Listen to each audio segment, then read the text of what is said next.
In the remote wilderness, a father and son are about to embark on one of humanity's oldest traditions, building a log cabin with their own hands.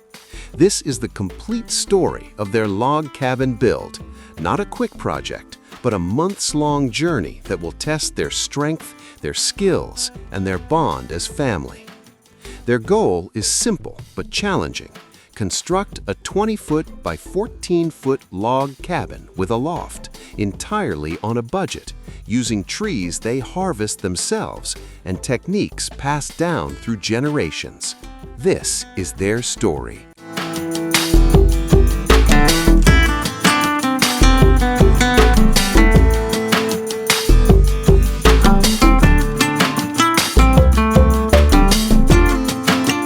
Every log cabin build begins with the same critical decision: location. The son takes responsibility for scouting the perfect spot for their project.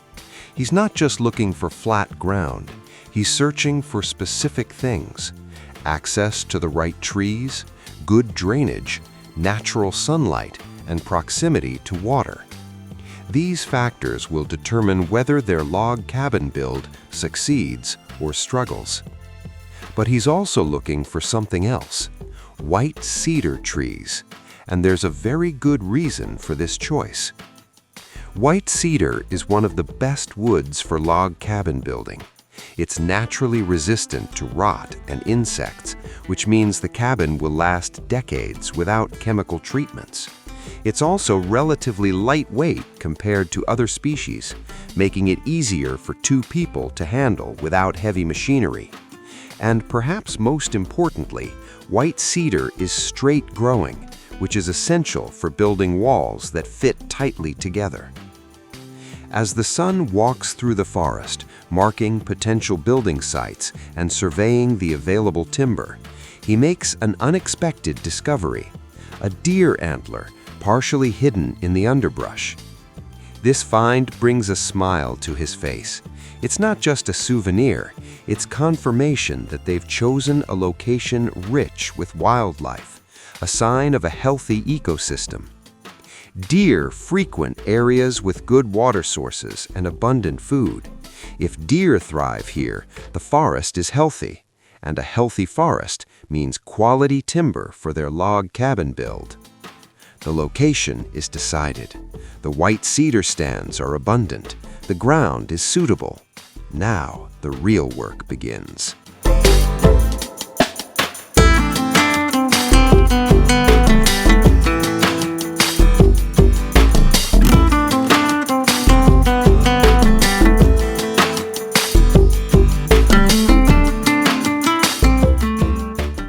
With the location confirmed and trees selected, the son fires up the chainsaw.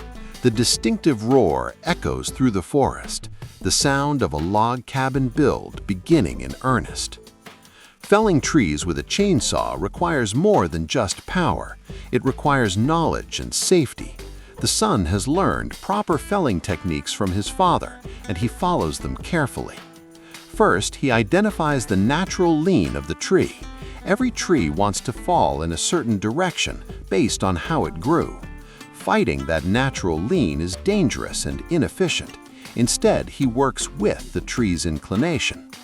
He cuts a notch on the side facing the direction he wants the tree to fall, about 1/3 through the trunk. This notch creates a hinge point and controls the tree's descent. Then he moves to the opposite side and makes the back cut slightly higher than the bottom of the notch. As the back cut progresses, the tree begins to lean into the notch and gravity takes over. The white cedar crashes to the forest floor exactly where planned. One tree down, many more to go for this log cabin build.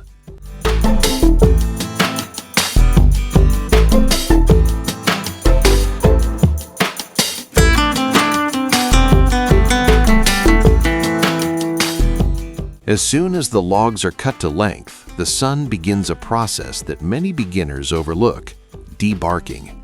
And he needs to do this immediately, not later. Here's why. When a tree is freshly cut, the bark is still relatively easy to remove. The The layer between the bark and the wood, called the cambium layer, is still moist and pliable. But if you leave the logs to sit for even a few days, everything changes. The bark begins to adhere more tightly to the wood. The cambium layer dries out. What should take minutes with a hand tool can turn into hours of frustrating work. Worse, bark left on logs becomes a home for insects. Beetles, ants, and wood-boring bugs burrow underneath, bringing rot and decay. For a log cabin build meant to last generations, that's unacceptable. So the son starts debarking immediately, using a simple hand axe. The technique is straightforward but requires care. He positions the axe blade at a shallow angle against the bark and pops off strips, working along the length of the log. The white cedar bark comes off in satisfying sheets, revealing the pale, clean wood underneath. It's physical work, repetitive. Your hands cramp, your back aches, but it's necessary work. Every log in this cabin build must be completely clean of bark before it can be used. While the son focuses on debarking, his father continues the harvest. The chainsaw sounds again through the forest. More white cedar trees are selected, felled, limbed, and bucked. The pile of logs waiting to be debarked grows larger. Day after day, they maintain this rhythm. The father cuts, the son debarks. Then the father joins him, and both work side by side, stripping bark from the growing stack of logs. The work is slow. There are no shortcuts in a log cabin build done properly. But slowly, steadily, the pile of clean white logs grows. The raw material for their cabin is taking shape. To make the harvest more efficient, the son develops a system. He scouts ahead, selecting and marking trees that meet their criteria, straight, healthy white cedars of the right diameter. He marks them with spray paint, creating a clear path for his father to follow with the chainsaw. This simple planning step saves hours. No more wandering through the forest deciding which tree to cut next. The marked trees create a harvest plan, and they execute it methodically. But harvesting the timber is only half the battle. These logs need to be properly prepared before they can become walls, and that preparation requires space, organization, and time.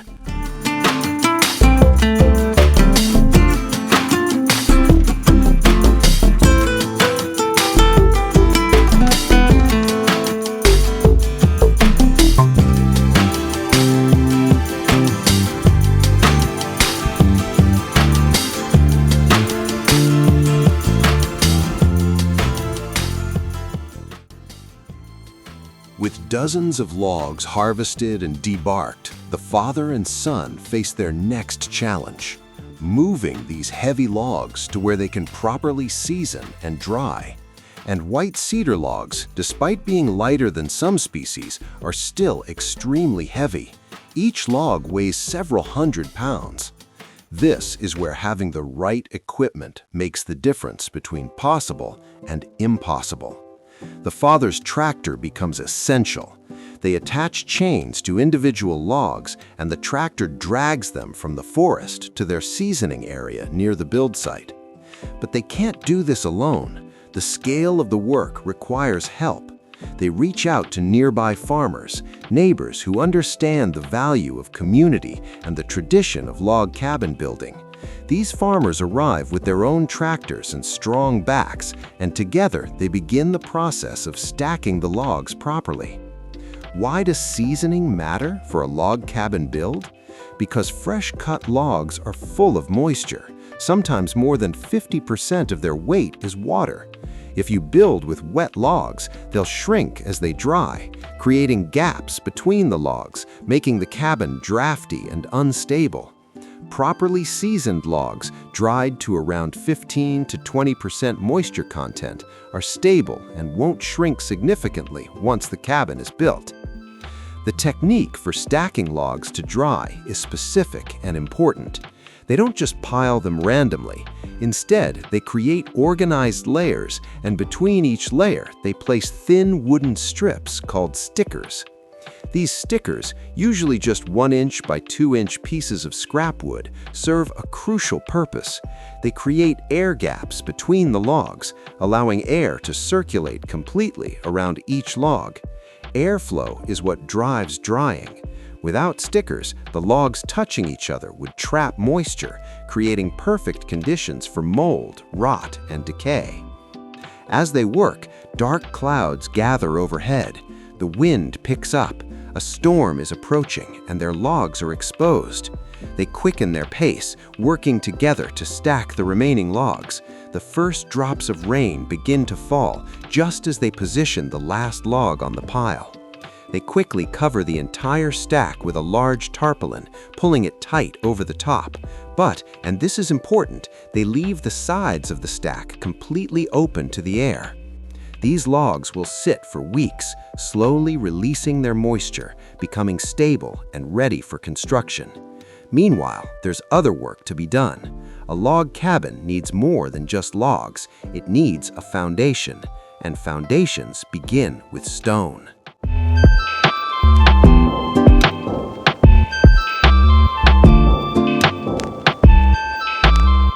While the logs season and dry, the father and son turn their attention to the foundation.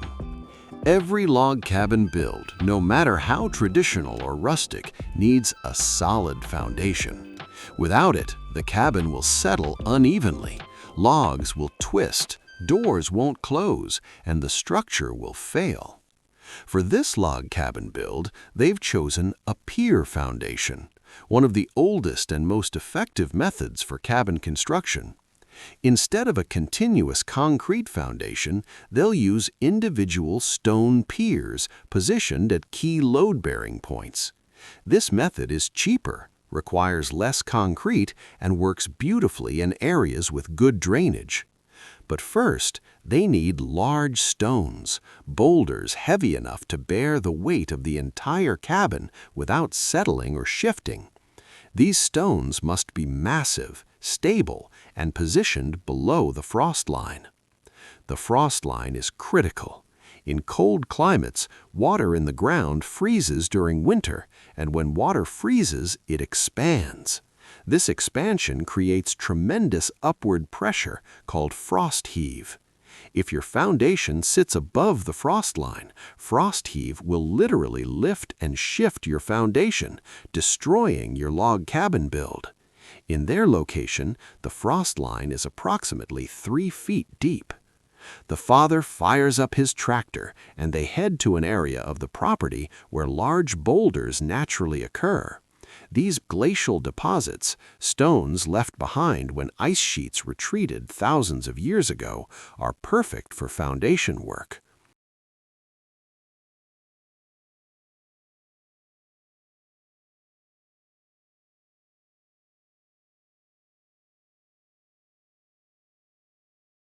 The cabin dimensions have been decided: 20 feet long by 14 feet wide.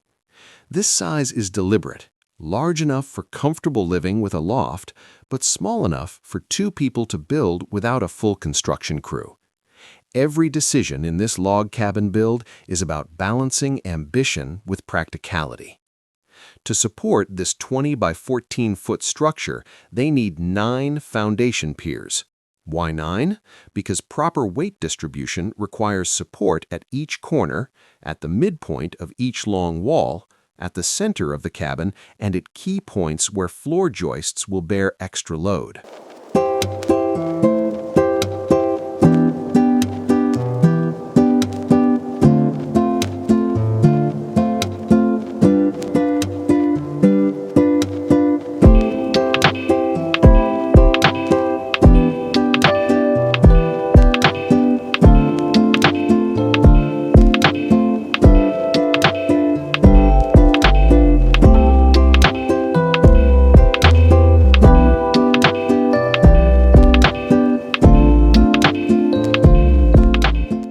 The son begins digging the 9 holes, each positioned precisely according to their foundation plan. And these aren't shallow holes. Each one must extend below the frost line, approximately 3 feet deep. Digging through 3 feet of soil and rock is exhausting work. The shovel bites into earth, rocks are pried loose, the holes slowly deepen. This is the unglamorous side of a log cabin build. Hours of simple, hard physical labor that nobody sees but everyone depends on.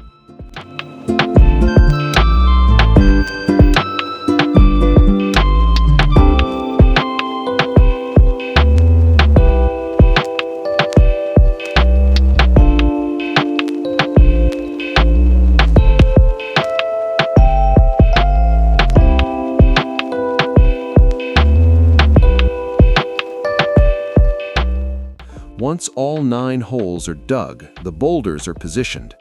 Using the tractor, they carefully lower each massive stone into its hole, adjusting and leveling until each boulder sits stable and level with the others. But the boulders alone aren't enough. They need a way to anchor the first logs, called sill logs, to the foundation. This is where modern engineering meets traditional log cabin building.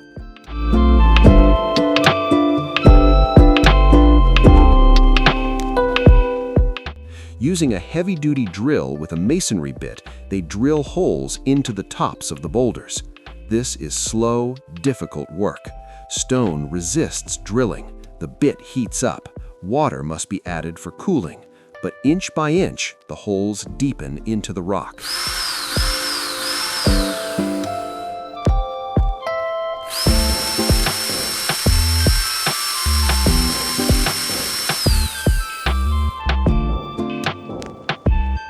Into each drilled hole, they insert a metal anchor bolt, a threaded rod that will extend up through the sill log, holding everything in place. To seal the hole around each anchor bolt, they use beeswax. This natural sealant fills the gaps between the bolt and the stone, preventing water infiltration that could freeze and crack the boulder. Beeswax is perfect for this application. It's waterproof, flexible, and has been used in construction for centuries. The foundation is complete. 9 solid stone piers, each topped with an anchor bolt, all level with each other and positioned exactly where the log cabin walls will rise. Now, the wooden part of the log cabin build can begin.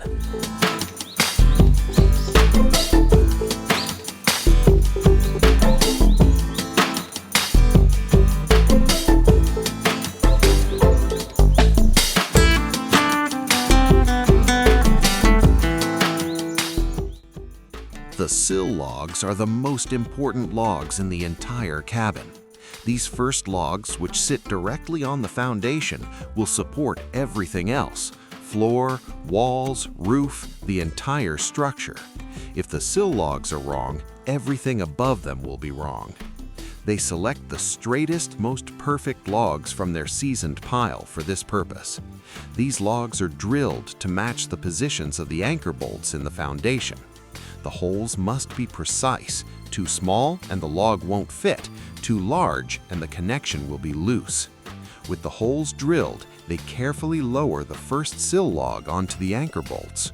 The bolts slide through the holes. Washers and nuts are threaded onto the bolts and tightened, pulling the log down firmly against the stone foundation. The cabin is anchored to the earth.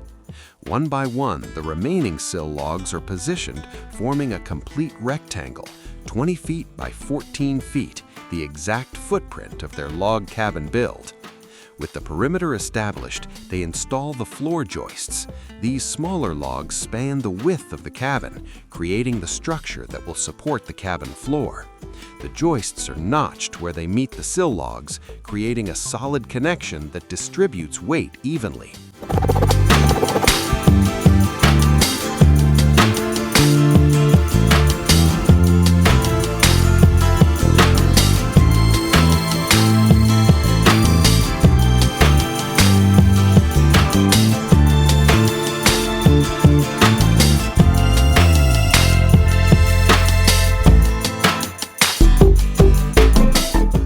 Foundation and floor system is complete.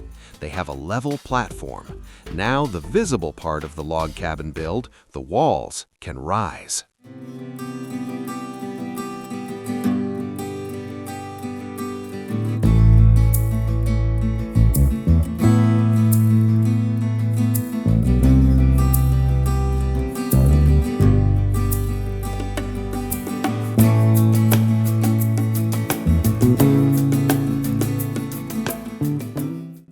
Before they begin stacking wall logs, the father and son make a smart decision that will save them trouble later. They build and install the two door frames first, one at the front of the cabin, one at the back. Why install door frames before the walls? Because door frames provide vertical reference points. As they stack logs around these frames, they can constantly check that the walls are rising straight and true. The frames act as guides, ensuring that the doorways remain properly sized and square. The front door frame is positioned in the center of the 20-foot front wall. The back door frame is centered on the rear wall. Both frames are carefully leveled and temporarily braced in position. These frames are built oversized. The actual door will be slightly smaller, but the frame needs extra width to accommodate how logs behave. As logs settle and compress over time, and they will, the frame needs clearance to prevent the logs above from crushing down and binding the door. With the door frames installed and secure, the real log cabin build begins, stacking the walls log by log, rising from the foundation toward the sky.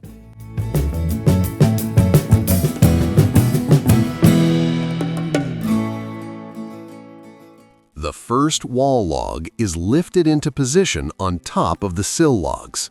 This moment marks the visible beginning of the log cabin structure. What was ground-level foundation is now becoming walls. But there's an immediate challenge. White cedar logs, even after drying, are heavy. Each log weighs between 150 and 300 pounds, depending on its length and diameter. The son can't lift these alone. The father can't lift them alone. Together, using leverage, teamwork, and technique, they manage, but it's brutally hard work. They develop a system. One person lifts one end while the other stabilizes. They roll the log up temporary ramps. They use log dogs, metal hooks that grip the log, to hold it in place while they adjust its position. Log after log, the walls slowly rise. For a moment, the log cabin build seems in jeopardy. How can two people lift 200-pound logs 6 feet into the air? How can they possibly continue? But they refuse to give up. They adapt. Using block and tackle systems, simple pulley arrangements that multiply their lifting force, they continue raising logs manually. It's slower, it's harder, but it works. One log at a time, using nothing but rope, pulleys, and determination, they continue building their log walls. The work is exhausting. Progress is measured in inches per day, but the walls continue to rise.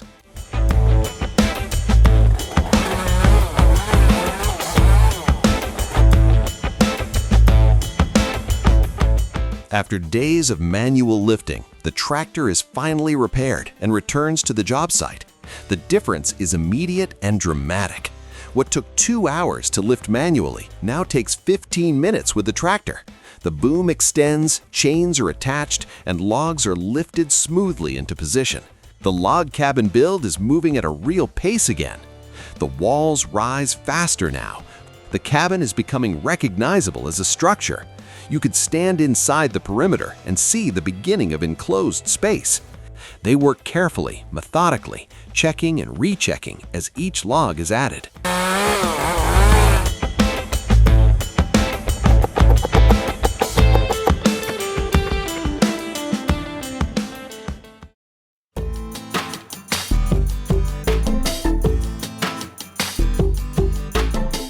As the walls reach approximately 4 feet high, the son and father pause wall construction to install the 5 window frames. Just like the door frames, the window frames go in before the walls are completed. 5 windows might seem like a lot for a small cabin, but there's good reasoning behind this decision. Windows provide natural light, reducing the need for artificial lighting and saving energy. They provide ventilation, crucial for air quality and moisture control. And psychologically, windows prevent a cabin from feeling like a cave, connecting the interior space to the natural world outside.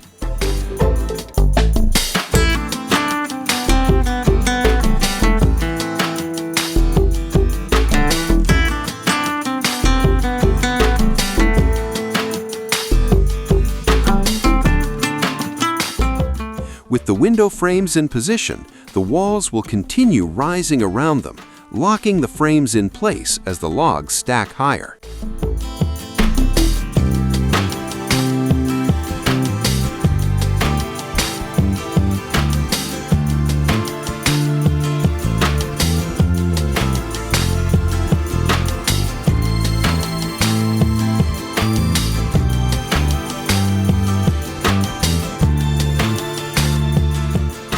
At this point in the log cabin build, the son makes a practical safety decision. They pause wall construction temporarily to install a basic cabin floor inside the rising walls. The temporary floor provides a safe, solid surface to work on. Tools don't fall through floor joists into the crawl space. The son can move around inside the cabin structure without having to step carefully on narrow joists. The floorboards are basic, rough-cut lumber laid across the joists, secured enough to be safe but not finished. This temporary floor will remain until the cabin is fully enclosed, at which point they'll remove it and install the permanent floor system. With the working platform in place, they're ready to continue raising the walls, but now they're working from a position of safety rather than danger. At each corner of the cabin, where the wall logs meet and cross, the father and son use a technique called the saddle notch. This is one of the most important skills in traditional log cabin building, and understanding how it works helps explain why log cabins are so strong. The saddle notch is exactly what it sounds like, a rounded notch cut into the bottom of a log that saddles over the log below it. Imagine the rounded bottom of a saddle sitting on a horse's back. The same curved fit happens where the logs intersect. To create a saddle notch, they mark the position where the top log will cross the bottom log. Then, using a chainsaw, they carefully cut a curved depression into the underside of the top log. The curve must match the diameter of the log it will sit on. When done correctly, the top log nestles down onto the bottom log with a large surface area contact, distributing weight and creating a very strong joint. Why is this technique superior to simply stacking logs flat on top of each other? Because the saddle notch prevents the logs from rolling or shifting. The rounded depression locks the log in position. It also creates compression. As more weight is added above, the joint actually gets tighter, not looser.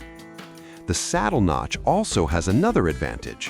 The logs extend past the corner, creating the classic log cabin appearance of logs that overhang at the corners. These overhanging ends, called log ends, actually help protect the walls. They shade the notches from direct rain, reducing water infiltration at the joints.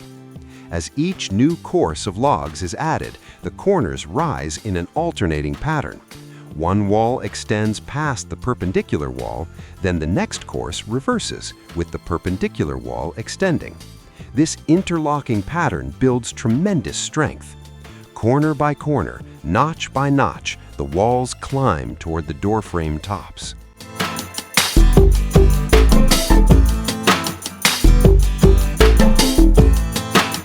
As the walls continue rising, viewers might notice something that seems like a mistake.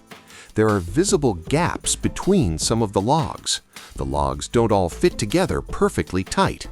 Is this poor craftsmanship? Actually, it's intentional, and there's solid reasoning behind it. This is where two different approaches to log cabin building meet. Some builders aim for a Swedish cope fit, where each log is carefully scribed and carved to fit the exact contour of the log below it, creating an almost seamless connection.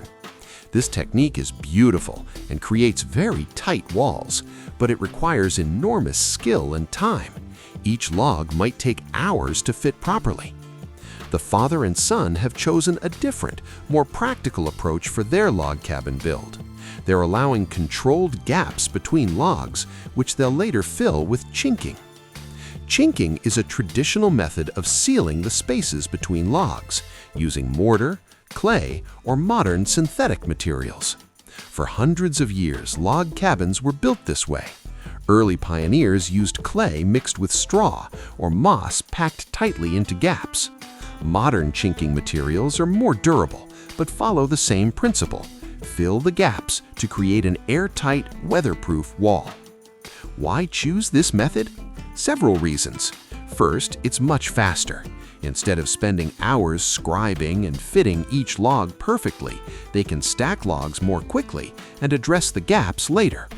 For a budget log cabin build, time saved is money saved. Second, it's forgiving. Logs aren't perfectly uniform. They taper, they have slight bends, and their diameter varies along the length. Trying to force perfect fits with imperfect logs is frustrating. Accepting gaps and planning to chink them removes that frustration. Third, chinking actually has benefits. It allows for log movement and settling.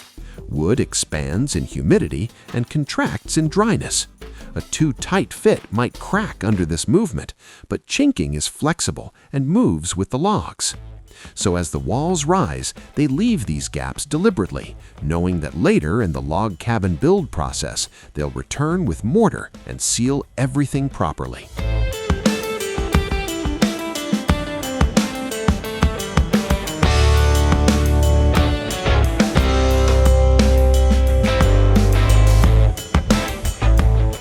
The walls reach the top of the door frames, approximately 7 feet high.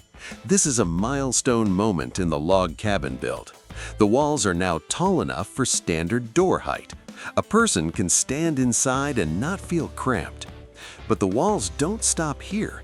They continue adding courses above the door and window frames, gradually narrowing as they prepare for the transition to the roof. With each additional log, the cabin feels more substantial. It's no longer just foundation and framing. It's becoming an enclosed space.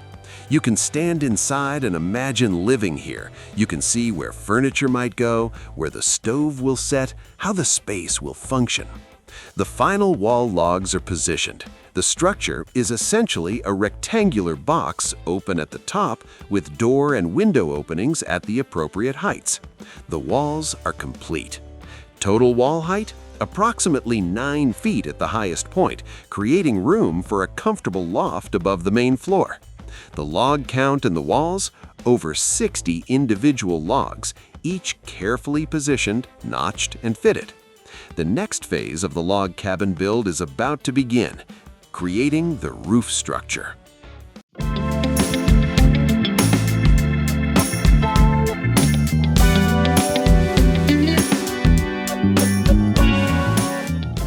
Building a roof on a log cabin is fundamentally different from building a roof on a standard frame house.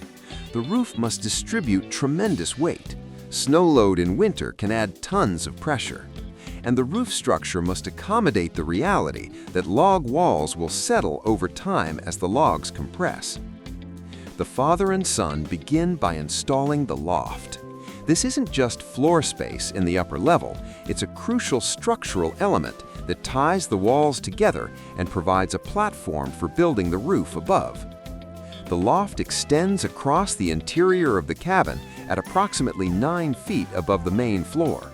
Large logs span from wall to wall, creating the loft floor joists. Smaller logs and planking are laid across these joists, creating a solid platform. Now, standing on the loft level, the son begins installing what are called eave logs. These logs extend from the top of the front wall to the top of the back wall, parallel to the long walls. The eave logs define the bottom edge of the roof structure on each side.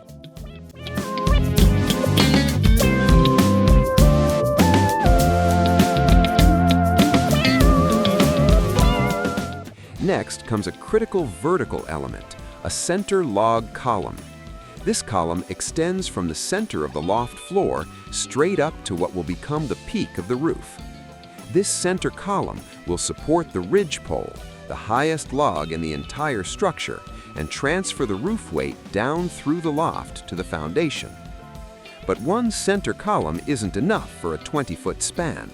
The son installs 2 additional log columns positioned between the center column and each end wall. These 3 columns, standing side by side across the width of the cabin, will support the entire ridgepole.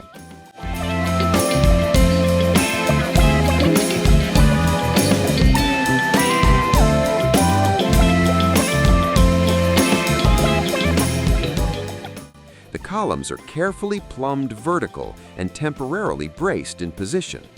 Everything must be perfectly straight. If these columns lean even slightly, the entire roof structure will be skewed. With the 3 columns in place, the most dramatic moment of the roof build arrives, raising the ridgepole.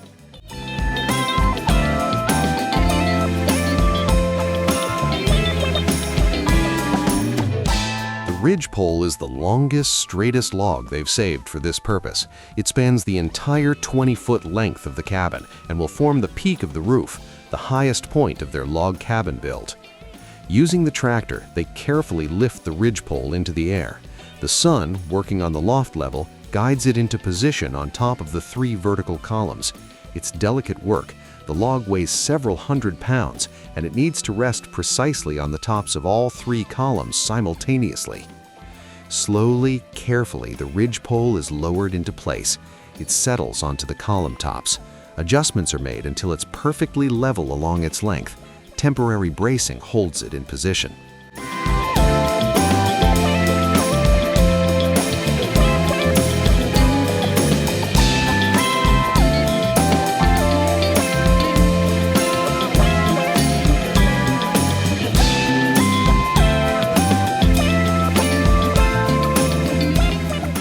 They step back and look at what they've created. The ridgepole stretches from one end of the cabin to the other, about 13 feet above the loft floor, defining the peak of the roof. The cabin suddenly looks much taller, more impressive.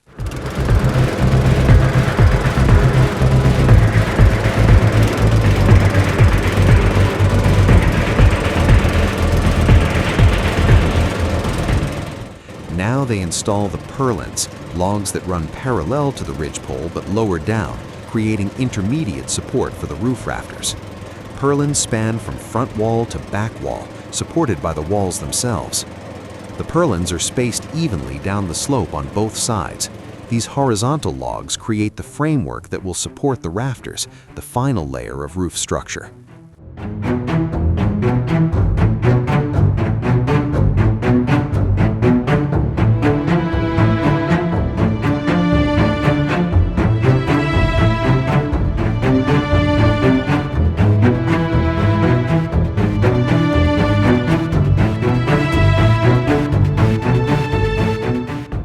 Finally, the rafters are installed. These smaller logs run from the eave logs at the bottom of the roof up to the ridgepole at the peak, creating the actual angled surface that will support the roof covering.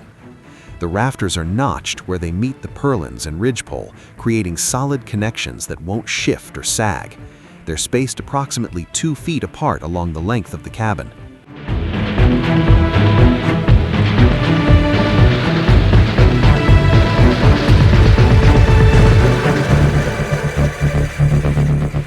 With the last rafter in place, the complete roof structure is finished. Looking up from inside the loft, you can see the impressive framework of logs that will soon be covered and transformed into a weatherproof roof. But as they complete the rafters, they look at the sky with concern. Dark clouds are gathering, another storm is approaching, and the roof is still completely open to the weather. The forecast wasn't wrong. Winter is arriving early, and with it comes snow. The father and son face a critical decision. They can't install the proper roof covering quickly enough to beat the storm, but they can't leave the interior of their log cabin build completely exposed to snow and ice. They choose a temporary solution. Rolling out large black tarps, they cover the entire roof structure. The tarps were secured to the rafters, pulled tight and tied down against the wind. It's not beautiful, and it's definitely not permanent, but it will keep the worst of the winter weather out of the cabin. The structure stands, protected by tarps, weathering the cold months ahead. But when spring arrives, the real roof work will begin.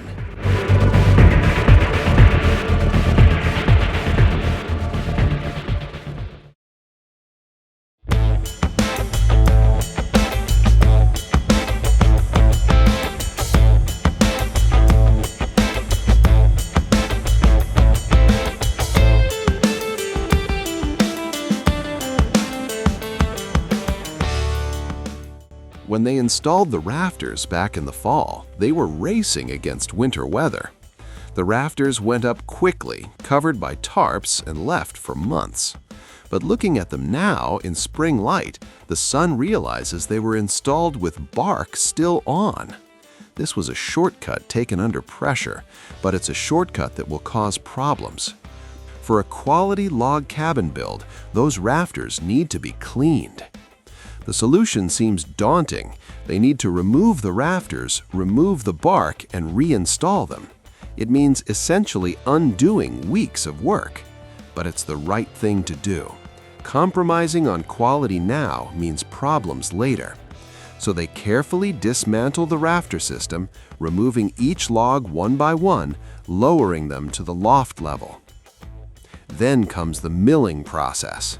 The Sun uses a sawmill, a device that holds the log and allows a chainsaw or circular saw to strip off the outer bark and irregular surface, leaving clean, uniform wood. Rafter by rafter, he mills each one. The bark and rough outer layer is removed. What emerges is clean, smooth wood that's much more suitable for a finished roof.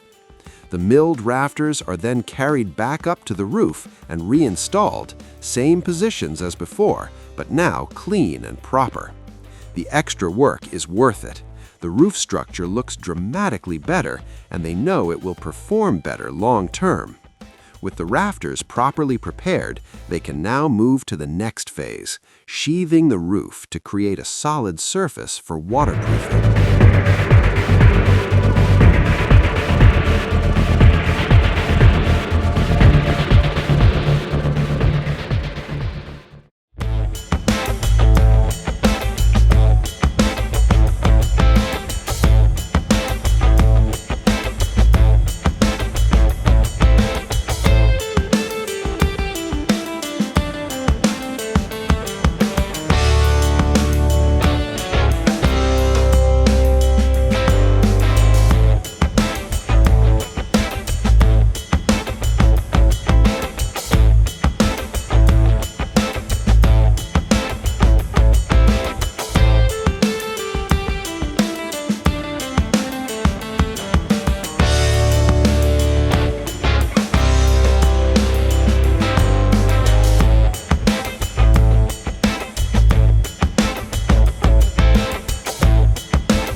Roof sheathing creates the solid surface that everything else, insulation, waterproofing, final roofing material, will be attached to.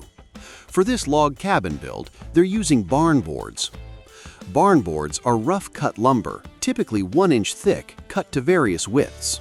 They're inexpensive compared to plywood, and they work perfectly for this application. The rustic, traditional aesthetic also fits the overall character of a hand-built log cabin. Row by row, the boards climb up the roof slope. It's straightforward work, but it requires attention to detail. Each board must be straight, nails must hit rafters solidly, the rows must stay parallel. As they work up both sides of the roof, the open rafters gradually disappear beneath the covering of boards. The roof is becoming a solid surface. But the roof design isn't completely simple. They've planned for 2 dormers, small projecting structures that will add windows to the loft space. Dormers are complex because they break the roof plane, requiring valley cuts and additional framing. The Sun begins building the first dormer on the left side of the roof. It's a small structure, just large enough for a single window, but it requires careful measurement and cutting to integrate properly with the main roof slope.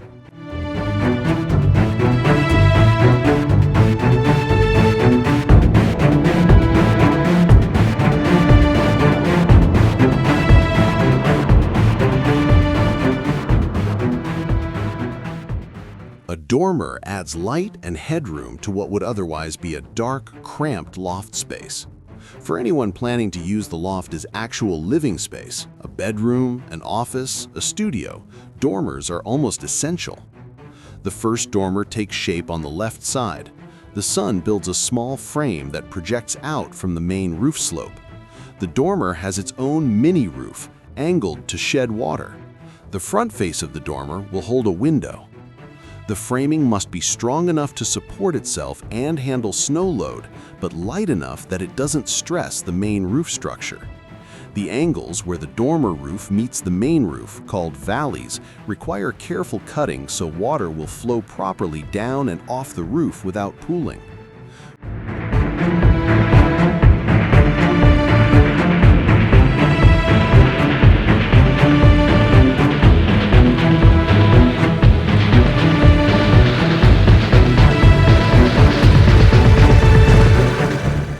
With the first dormer framed, he moves to the right side and builds a matching dormer. Symmetry isn't required, but it creates a balanced, aesthetically pleasing appearance. Both dormers project from the roof like small houses growing out of the larger house. They add character and complexity to what would otherwise be a simple gabled roof. But before they can finish the dormers and complete the roof covering, they need to address the waterproofing foundation, and there's a critical detail that must be installed first.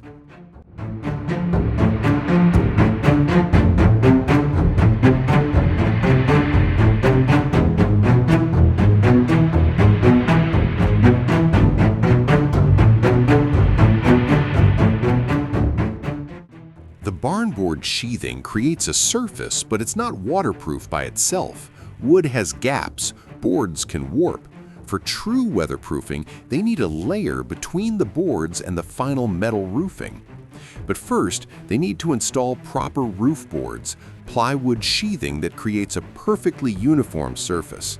These plywood panels go on top of the barn boards in key areas, particularly around the dormers and along the eaves where water load is highest. Why add plywood if they already have barn boards? Because the waterproof membrane they'll install next needs a smooth, gap-free surface to adhere properly. Gaps between barn boards could create weak points in the waterproofing.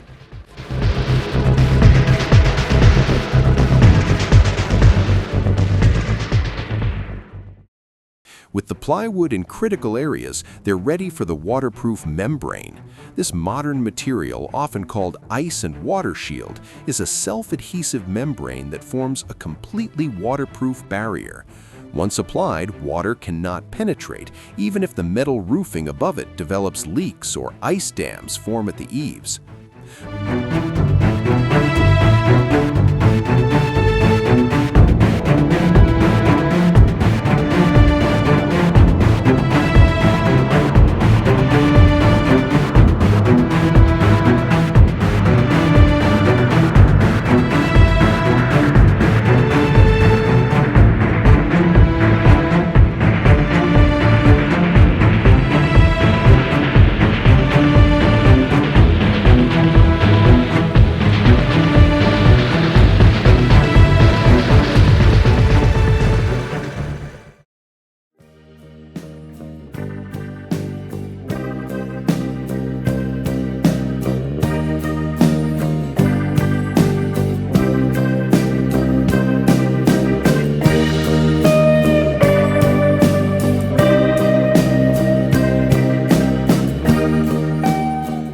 Roof insulation is critical in any building, but especially in a cabin that will be heated with a wood stove.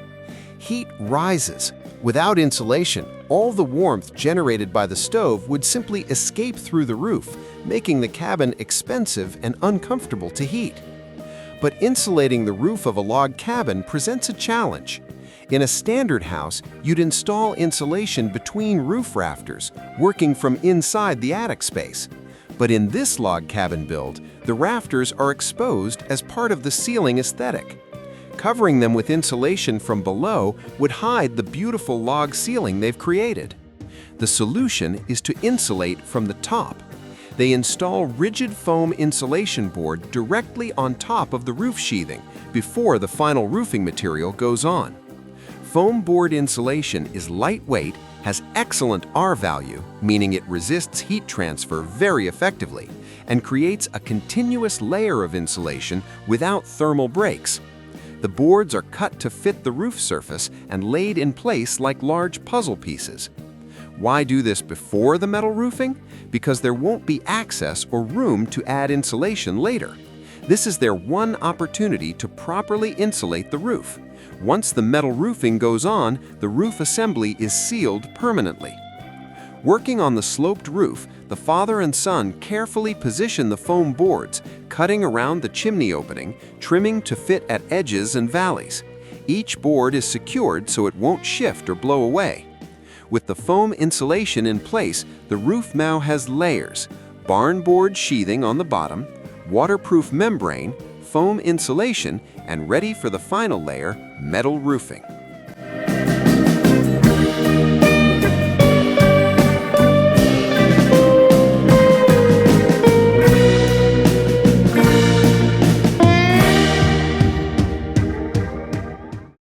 Metal roofing is one of the best choices for a log cabin in northern climates. It sheds snow easily, preventing dangerous roof loads. It lasts for decades with minimal maintenance. It's fire-resistant, and it's relatively lightweight compared to shingles or tile. They've chosen steel roofing panels, long sheets of coated metal that run from the eave to the ridge in single pieces. This minimizes seams where leaks could potentially develop. Installation begins at one lower corner of the roof. The first panel is positioned carefully, overhanging the eave by several inches to direct water away from the walls. It's secured with special roofing screws that have rubber washers to seal the penetration. The second panel overlaps the first by one corrugation. The ridges in the metal interlock, creating a weatherproof seam. Each panel is screwed down along its length, fastened to the roof sheathing below. Panel by panel, they work their way across and up the roof. When they reach the chimney opening, they install special flashing, metal pieces that direct water around the chimney instead of into it. Chimney flashing is one of the most critical details in roofing. Done wrong, it's the most common source of roof leaks. Done right, it's waterproof for decades. As they're nearing completion of one section, light rain begins. This is actually a good test. They can immediately see if their installation is working. They watch carefully as water hits the metal roofing and runs down and off exactly as designed.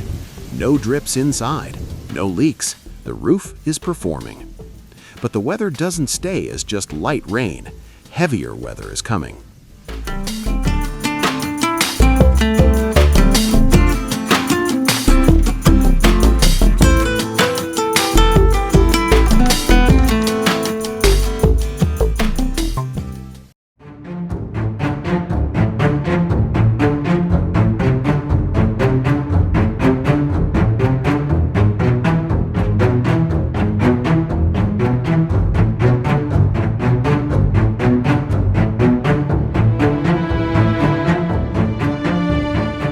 Next morning, they return to find several inches of snow covering everything. Before they can continue roofing, they need to clear the accumulated snow from the work area. It's too slippery and dangerous to work on a snow-covered metal roof. Using brushes and shovels, they carefully clear the snow, revealing the roofing they installed the previous day. The panels are intact, properly secured. The snow slides easily off, exactly what they hoped metal roofing would do. With the work area cleared, they continue. The remaining dormer roofing goes on. The final panels near the ridge are installed. They're getting close to completion. The roof work has stretched over weeks, dealing with weather challenges, installation complications, and the learning curve of working at height. But finally, the last panel of metal roofing is secured.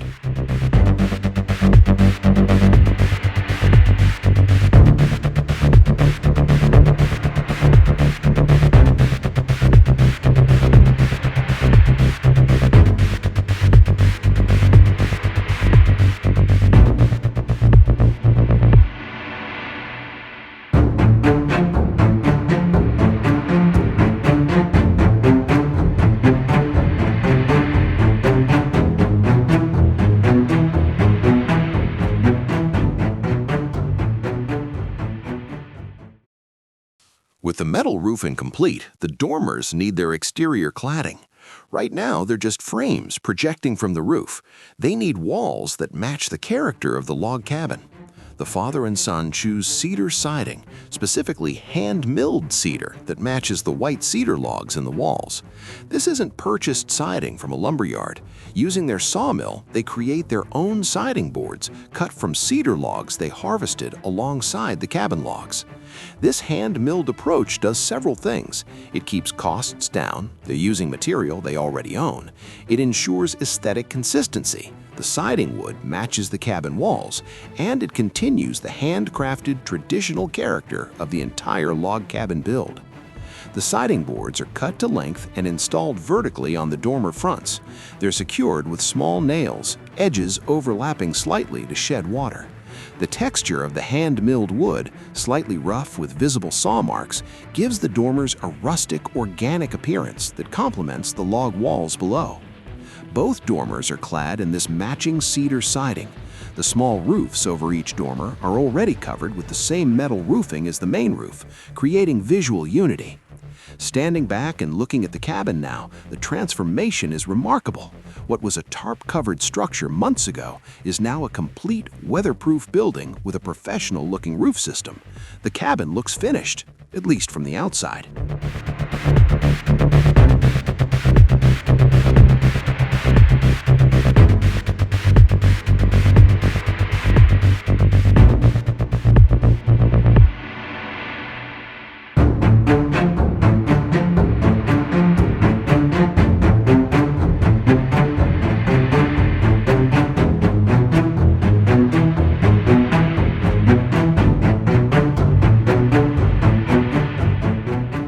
Gable ends, the triangular upper sections of the front and back walls, are currently open, showing the interior structure. These areas need to be closed in and insulated. Unlike the log walls below, which provide their own insulation through mass, these upper gable sections are just framing. They need both insulation and exterior cladding to match the rest of the cabin. With the insulation in place, he covers the interior face with a vapor barrier, plastic sheeting that prevents moisture from entering the wall cavity. Moisture in insulation dramatically reduces its effectiveness and can lead to mold and rot. Then, on the exterior side, he installs more hand-milled cedar siding, matching what was used on the dormers. The siding creates a weatherproof exterior face, while the insulation provides thermal protection. The gable ends are finished with care. The siding is cut to follow the angle of the roof precisely. Trim boards are added around the edges for a finished appearance. These details matter. Sloppy work here would be visible every time you look at the cabin, undermining all the quality work that went into the log walls below. With both gable ends completed, the entire exterior envelope of the log cabin is now weatherproof and insulated. The building is sealed from weather, ready for the final exterior details. The 5 window frames have been in place for months, but they've been empty openings. Now it's time to install the actual windows, the glass and frames that will allow light in while keeping weather out. They've chosen aluminum-framed sliding windows, practical, affordable, and appropriate for a cabin. These aren't the most expensive windows available, but they're well-made and suited to the environment. Remember, this is a budget log cabin build, and every material choice is about balancing cost with quality. Window installation in a log cabin requires special attention. Unlike a standard frame house, log walls move. The logs compress over time, settling as they dry further and as the weight above pushes down. If windows were rigidly attached to the logs, this settling would crack the glass or bind the window frames. The solution is to install windows inside frames that have compression space above. The frames were built larger than the windows, and that extra space at the top allows for several inches of log settling without the logs pressing down on the window. The son installs each window carefully. He fits the window into its frame, checks that it's level, crucial for proper operation of sliding windows, and secures it with screws. But those screws go through slotted holes that allow vertical movement. As the logs settle, the window can move slightly downward within its frame. The gaps between the window frame and the log opening are packed with insulation, then sealed with backer rod and caulk. This creates an airtight seal while maintaining flexibility. One by one, all 5 windows are installed. Suddenly, the interior of the cabin changes dramatically. Natural light floods in. You can see out into the forest from inside. The space feels connected to its surroundings instead of cut off. The windows are tested. They slide open and close smoothly. They latch securely. They don't leak air. Perfect. With the cabin fully enclosed and weatherproof, the father and son turn their attention to the exterior appearance of the log walls. The white cedar logs are beautiful, but they're rough from weathering and from the construction process. To bring out the natural beauty of the wood and create a finished appearance, they need to be sanded. Using handheld belt sanders, power tools with continuous loops of sandpaper, they methodically work over every log. The process is noisy, dusty, and time-consuming, but the results are immediate and dramatic. As the sander passes over each log, the rough, grayed outer layer is removed, revealing the golden-toned wood underneath. The logs transform from rough construction materials into finished architectural elements. The grain patterns in the cedar become visible, swirls and lines that tell the story of each tree's growth.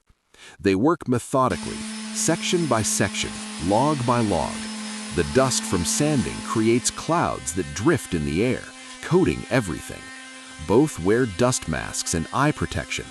The sanders whine continuously, their sound echoing through the forest. But slowly, the entire cabin is transformed. The front wall, once rough and weathered, now glows with golden cedar tones. The side walls follow. The back wall.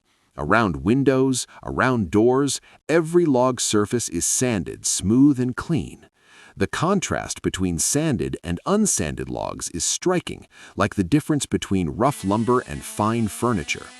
This step, often overlooked in budget builds, makes an enormous difference in the final appearance of the cabin.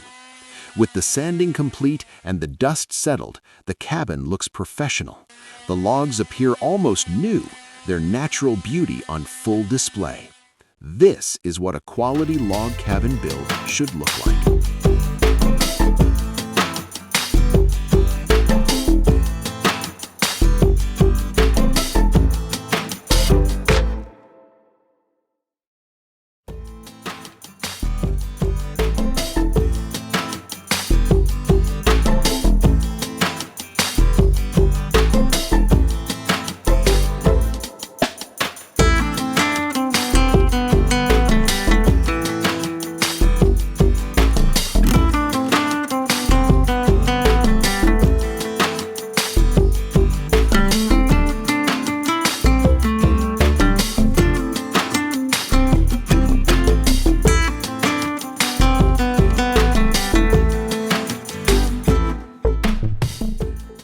Spring arrives, snow melts, the forest comes back to life, and the father and son return to their log cabin build, ready to complete what they started. The first order of business isn't the roof, it's the walls. Those intentional gaps they left between logs all those months ago need to be sealed. It's time for chinking. They prepare mortar, a mixture of cement, sand, and water. The consistency is crucial. Too wet and it won't stay in the gaps. Too dry and it won't form properly. They aim for a thick, paste-like texture that can be pressed into the gaps and will hold its shape. The son starts at the bottom of the walls, working a section at a time. He presses mortar into the gap between 2 logs, packing it firmly, ensuring there are no air pockets. Then he smooths the surface with a trowel, creating a clean, slightly concave finish that will shed water. This is detailed, time-consuming work. Each gap must be completely filled. The mortar must bond to both logs. The finish must be neat and consistent. But with every gap filled, the cabin becomes more weatherproof. Wind that once whistled through the walls is blocked. Insects that might enter through cracks are sealed out. the cabin's thermal efficiency improves dramatically. Day after day, they work their way around the cabin. Front wall, side wall, back wall, around windows, around doors, hundreds of linear feet of gaps, all filled with fresh mortar. The white mortar contrasts beautifully with the pale cedar logs, creating the classic chinking pattern that defines traditional log cabin aesthetics. The cabin looks more finished, more professional, more like the dream they envisioned months ago. With the chinking complete, the walls are sealed.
The cabin has two door frames, front and back, but no actual doors. Those openings have been covered with temporary plywood or tarps during construction. Now, in the final stages of the log cabin build, it's time to create proper doors. Cabin door needs to be thick and strong, both for security and for insulation. He decides on a door thickness of 5 inches.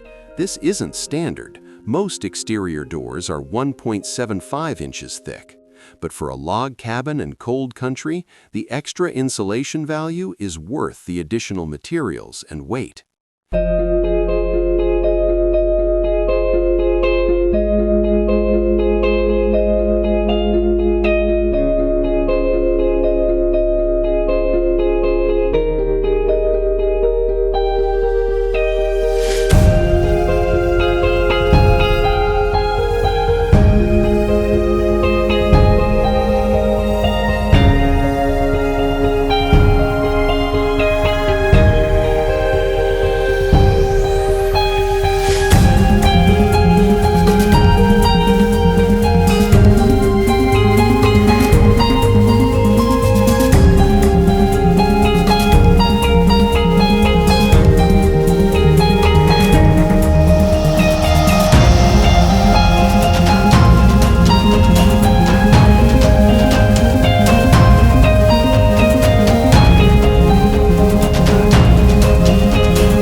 This father and son have accomplished something remarkable.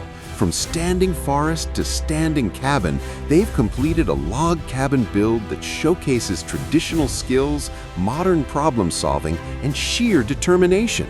They harvested 84 white cedar trees. They hauled boulders for the foundation. They stacked over 60 logs to create the walls.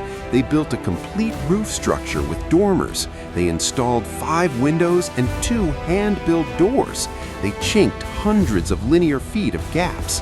They did it all on a budget, proving that log cabin building isn't just for the wealthy or the professionals.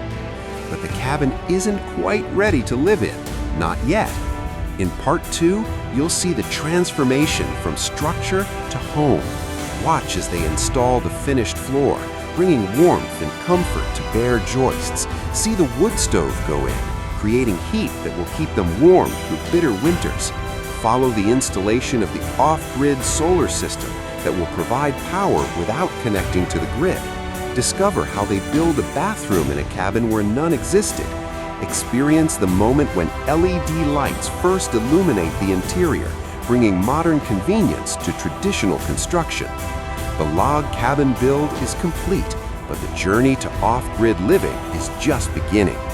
If you want to see how this cabin becomes a home, how the father and son finish what they started, and create a fully functional off-grid living space, you need to subscribe to Grow with Sin right now. Hit that subscribe button, turn on notifications, because part 2 is coming and you won't want to miss it. This is how you build a log cabin. This is how you build a dream. This is how you build independence. And this is just the beginning.